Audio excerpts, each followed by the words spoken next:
Om Namo Bhagavate Vasudevaya. Reading from Bhagavad-Gita, chapter number 2, text number 58. Yada samharade chayam kurmo anganiva sarvashaha indriyan indriyartebhyas tasya pragya pradishtida.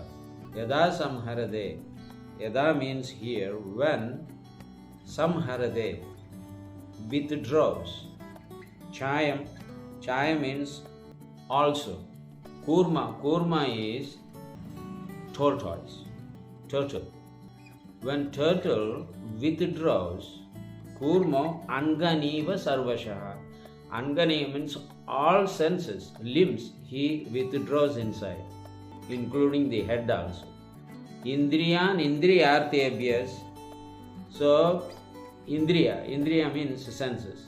Indriyartebhyo means objects of the sense. So, when a person withdraws the sense objects to its mind and having half closed eyes, or even you are not doing their dhyana yoga, but still you can withdraw all your senses inside you, exactly like the tortoise. Tortoise, when it feels there is a danger coming in, immediately he withdraws his limbs. You may take him and dash him, try to break him, this, that. It's very, very, very difficult. But when he understands the danger already passed away, then again it brings out his legs and head and again try to walk. Similarly, a devotee of the Lord, when he withdraws the sense objects into the mind, the sense objects are coming through different senses. There are 5 senses: eyes, nose, then tongue, then ear, and then skin. Form for the eyes, sound for the ears, smell for the nose, taste for the tongue, touch for the skin. In this way, there are 5 different sense objects.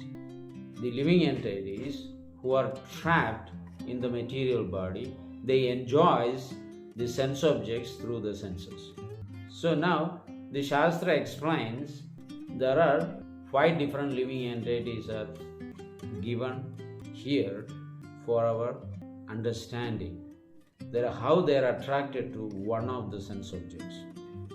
So here, from the Garuda Purana, this sloka is as follows: Kuranga Matanga Patanga Bringa Meena Hada Panjabir Eva Panja Ega Pramadi Sa Kadamna Hanya Yas Sevade Panjabir Eva Panja.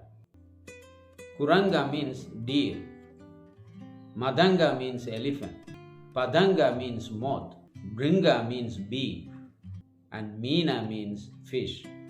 Kada Panjabir Eva Panja. They are attracted to one of the sense objects. The first one is deer.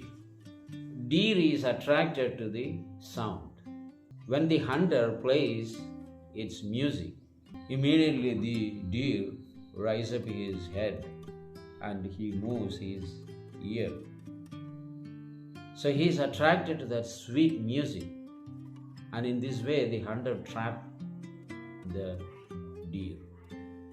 Elephant is expert to have a touch with the female elephants. So the hunter or the people who likes to bring the forest elephants for the domestic use, they build a pit, and on the other side they leave a female elephant.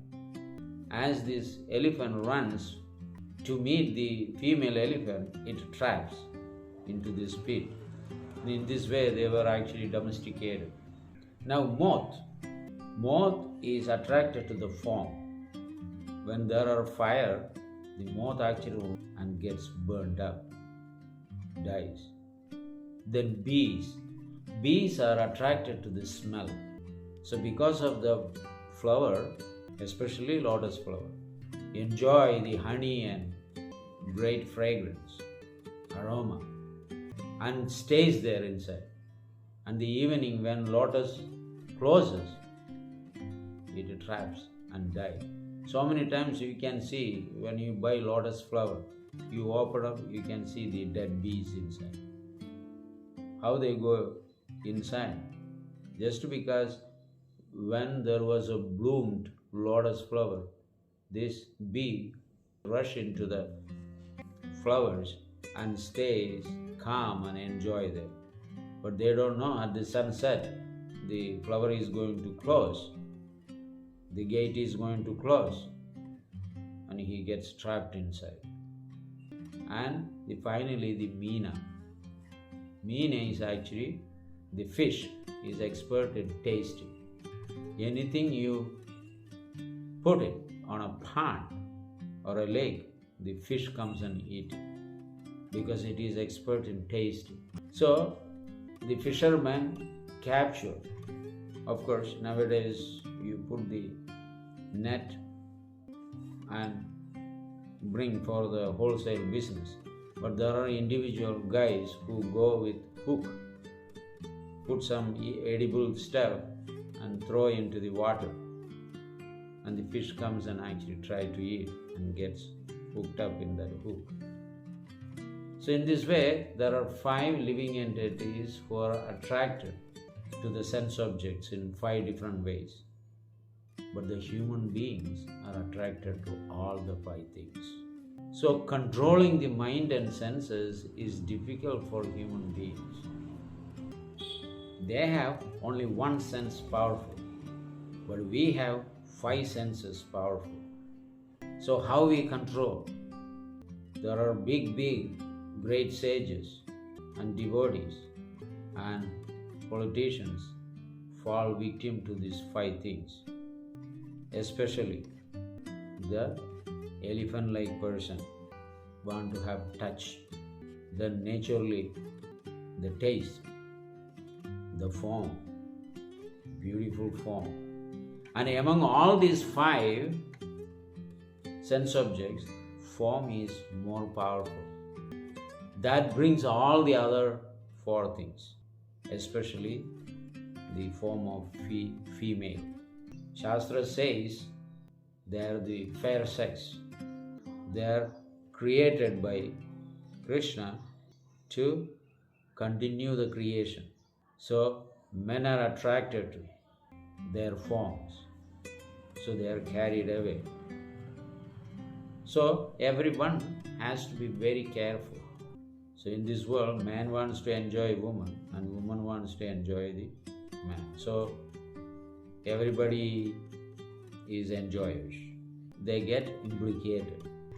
Like in the Shastra, there is a story of Narada Muni who wanted to enter into family life.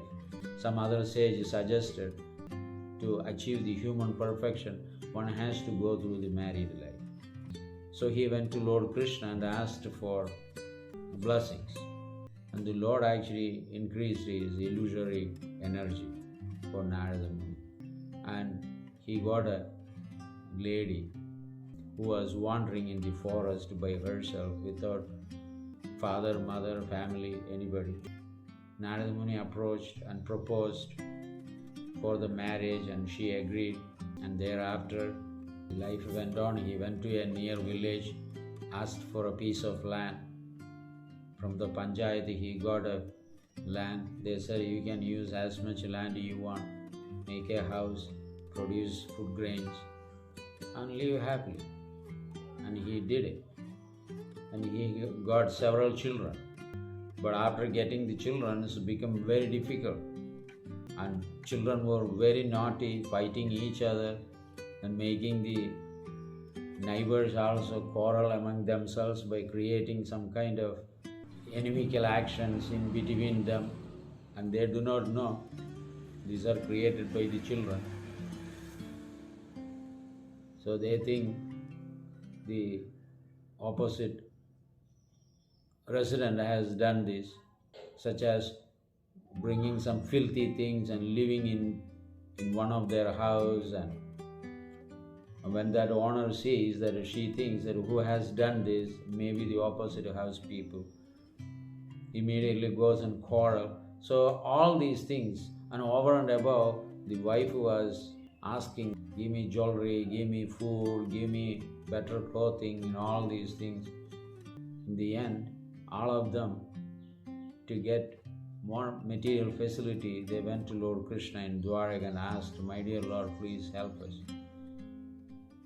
In one point there, Narada Muni said, I don't want this family life. Please save me. You have put me in illusion. And Krishna said that you are the person who wants to enter into the family life. No, you have created illusion. It is a conspiracy of yours that in order to run the creation or make the creation goes on, you created this attraction between man and woman. This is totally unacceptable for me. Please take all these Maya away from you. So the Lord first made his wife disappear. Then children also disappeared. And he said, you wanted to see my illusion, Maya, illusory energy, Maya. So I have created for you. I always told you this married life is not good for you. You insisted me, and I had to create this Maya for you. So Narada Muni in the end came to know Krishna's illusory energy is very powerful. Therefore in Bhagavad-Gita, Krishna says, Daivihi yesha gunamayi mama maya dhuratyaya Mam evaye prabhadyante maya medam tarantide. This material world is full of illusory energy, Maya. Devi, they are divine. You cannot have control over that. Even though Maya is inferior to you, but you are constantly attracted by the various forms of Maya. You are not free from it. But if you surrender unto me, Mam evaye prabhadyante, one who is only surrender unto me, take shelter of me, Mayam edam tarantide, he can cross over this material ocean, illusory energy. Otherwise it is not possible. You can try in 1,000 different ways without accepting Krishna in your life. You are never going to be free from these attractions. Attractions for eating, attraction for hearing various things, sweet dialogues, sweet musics, sweet talks, forms, interesting forms. In various tourist places, you go to see forms. The top of all is the opposite sexual form. And tasting great food, driving kilometers and miles to eat, satisfy our tongue, and touching the soft things, including the opposite sex, body, and various other things. Those are situated in the softness. So in this way, we are trapped. So Krishna is telling here to Arjuna how you sit. That was the question asked by Arjuna. A transcendentalist, how does he sit? How does he walk? How does he talk? So here, how does he sit? So fixed in, using all these senses only for necessities. After that, meditating on the Supreme Lord by chanting the holy name. Hare Krishna, Krishna Krishna, Hare Hare, Hare Rama, Rama Rama, Hare Hare. We can easily come out of these 5 attractions. Even though people have enjoyed these 5 things, but they are still incessantly attracted to the same thing repeatedly. So that is what Krishna is saying. You sit fixed, open your ears, open your eyes, open your nose, open your tongue, everything for only necessities. Otherwise, it will take from one place to another place and completely become materialistic, and according to karma, we are forced to take a very filthy form in the future. This human body will be gone. No more trouble to understand God. Right? Now, understanding God means we think we have to be detached. So therefore, I don't want to go to the temple, I don't want to hear any sadhus, I don't want to do this, I don't want to do. Why? Because I have to be detached. Meeting a sadhu itself, how can I actually do? Meeting a representative of God, how can I actually do that? I will have to be detached. I am not ready to be detached. I want to continue to eat meat, fish, egg. I want to continue to have every night intercourse. I want to eat nice things. I want to hear nice things. I want to watch nice things. Movies. So many filthy movies also. So I don't want to take Krishna consciousness because I have to be detached. I will become sinless by taking Krishna consciousness. I don't want to be sinless. I want to continue to sin. This is going on. So Krishna is telling, try to become a tortoise. Alright, thank you. We'll continue. Hare Krishna.